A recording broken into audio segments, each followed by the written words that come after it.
7-day forecast for you. We've got already some severe weather, as you can see in the scroll, the new scroll. It's going a little slow. I still got to work out some bugs with that, um, but it's getting the information out. Just takes a little while. All right, so thanks so much for our wonderful sponsors, Mission Nutrition, Fit Revolution Nutrition, as well as Refuel.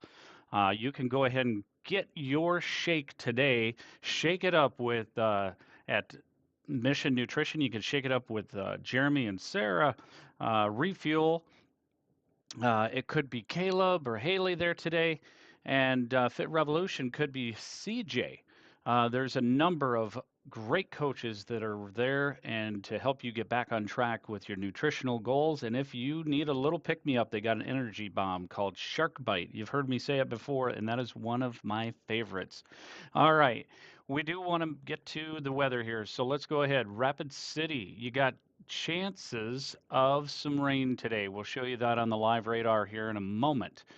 There also, as you get into your Saturday, Friday night into Saturday, you do have shots at some rain switching over to snow. All right, and those snow showers are likely Friday night into Saturday. How much? We'll get to all of that here shortly, but that's a look at your Rapid City one. Let's take a look at Pierre. Pierre, much the same for your Friday through the weekend. It's looking like we are going to get a bout of wintry mix over the course of your weekend. So just be weary of that and be aware of it. Let's take a look at Aberdeen. Saturday and Sunday, although those chances are less likely. So on the east side of the state, less likely to see for your weekend those snow events. Most of it's going to be west and central part of South Dakota. But look at those beautiful temps before we get to that point in the 60s for your Wednesday.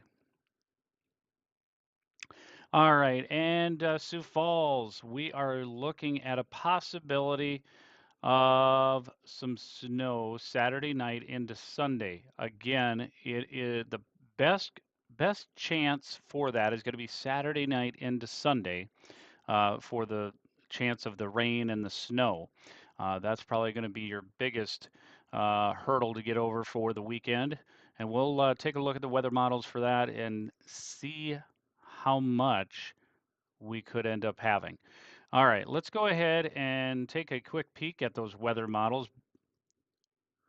And those active severe weather warnings or severe warnings right here, that's for Louisiana, so don't panic. I know a lot of you are followers from South Dakota, so don't freak out. This is something new that we're going to have here. We're also going to have the continued scroll there as well whenever we are going live. All right, let's go ahead and get to the latest weather models. And I forgot to pull that up. Was not quite ready for that. There we go. All right, so the latest weather models, what we have here is the GFS. We're going to take a quick peek here at, let's take a look at that Friday, Saturday. There's those chances of rain over in parts of southwest Iowa and eastern Nebraska.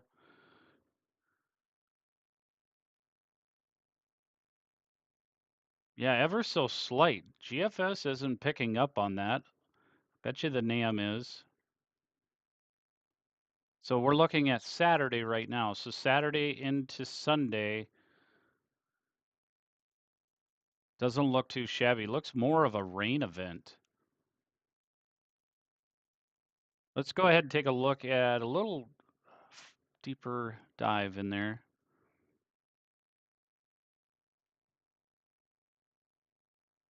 Whoa, I don't want to zoom that far. Let's go ahead and take a peek at how much snow is possible for that area.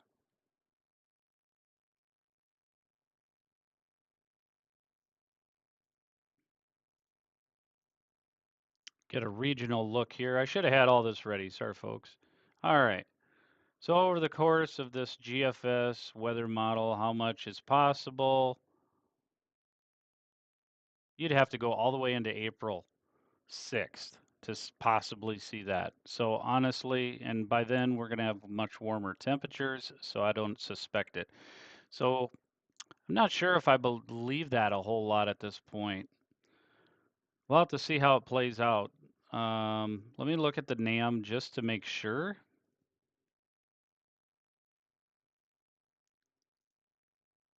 This is the latest NAM, and we'll take a look at the total 10-to-1 ratio here. Again, we're going out to, this is looking at March 27th, 1 p.m. Between now and March 27th. It doesn't pick up on anything. So I'm not sure exactly. That's information that's from the National Weather Service. So I am quite surprised. It could be that it has not updated yet, but um, they don't have 100% risk, but that might be why. All right, let's go ahead and take a look at your SPC information. Here it is. You can see the scroll down below. Severe thunderstorm warnings for St. Helena, Louisiana, a number of areas, and that is already getting pretty risky down there. That's for day one, severe risks. We're looking at the wind outlook. There's the tornado potential. 2%, not high, not elevated, but still there. And then here's the hail risk, not a whole lot, 5%. And then the overall risks, you can see that yellow area there in the far southern tier of areas, Louisiana, that have that slight risk. And then the green, darker shade of green is the marginal risk, and the lighter shade of green is the general thunderstorms. Let's go ahead and take a quick peek at what we're expecting for day two. No impacts. That's great. Ever so slight of a risk for general thunderstorms in around Oklahoma area. Day three. This is where there's some risks that could be possible. So up in the Washington and Oregon, as well as Idaho area, there is a marginal risk. And as well into, general thunderstorms up in the tornado alley. And I would suspect that this will probably be upgraded to a marginal risk, some areas in here. So we'll have to see how that plays out. But let's go ahead and take a look right now at some other weather information here. I want to look at live radar right now because we have a number of these storms going on.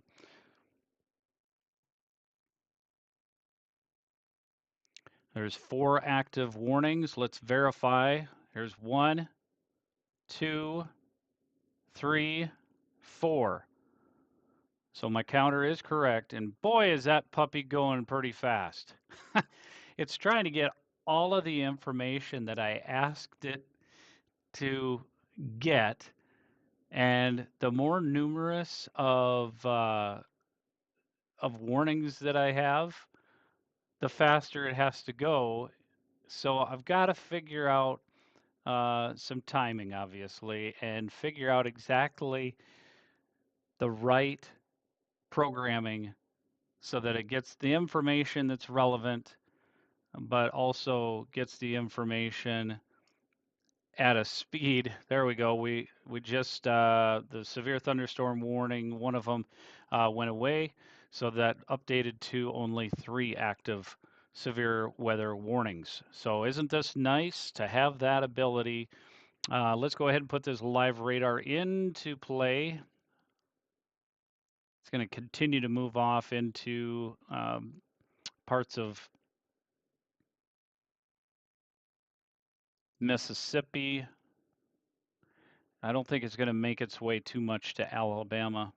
It's going to be a little tough. By the time it gets there, it's going to run into some capping.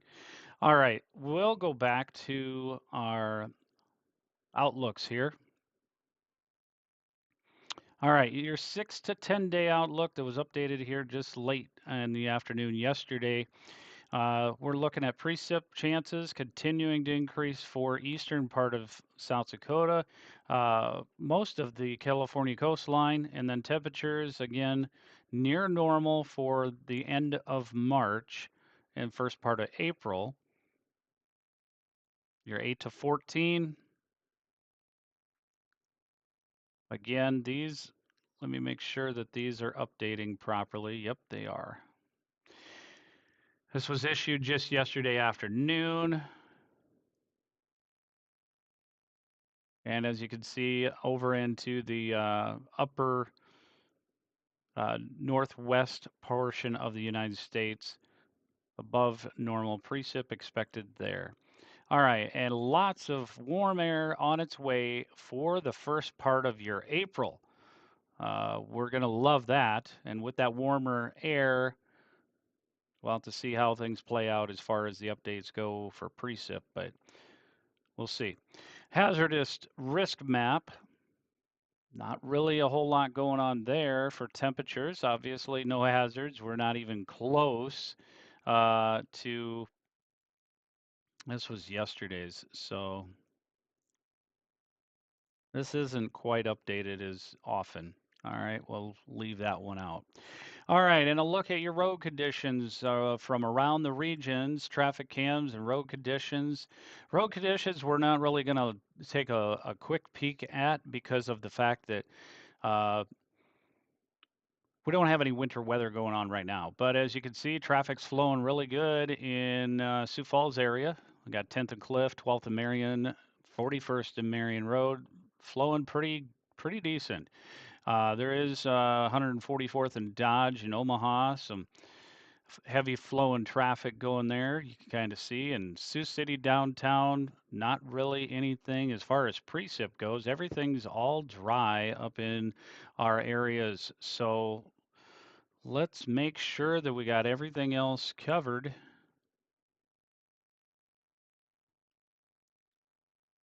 Make sure we got her all. Another great sponsor of ours is Prairie Pro General Contractors. Check them out through their Facebook page, prairieprosd.com as well. You can reach them. And if you need roofing, you need siding, whether it's residential or commercial, they've got the number of years of experience to cover you and make sure that you can trust them. Let's go ahead and take a look here. Oh, yeah, shoot. I almost forgot. Look at that. Cake My Day Bakery. If you need a cupcake that will explode in your mouth, not literally though, but the flavor, you need to go to Cake My Day Bakery uh, Facebook page. So you just do a search for Cake My Day Bakery, and they are located out of Harrisburg. It is a small, home-based cupcake business, primarily dealing with cupcakes. And yeah, you want to make sure that you check them out. Also, May 3rd, check their Facebook page. They have a wonderful tasting event. It's free will donation, so make sure that you check them out and let them know if you're going to be able to make it because I'm going to be there. I mean, I love me some sweets, but to counteract that, I need to also make sure that I get my healthy shakes. So make sure you check out also Fit Revolution Nutrition, Mission Nutrition, and Refuel to get you back on track, especially after that cupcake. I mean, root beer float cupcake. Uh, she's working on a tiramisu cupcake. There's all kinds of different ones. And, you know, you can even comment in the Facebook page what kind of cupcake you want to see at the event, and maybe she'll dabble with that. So that's all that we have time.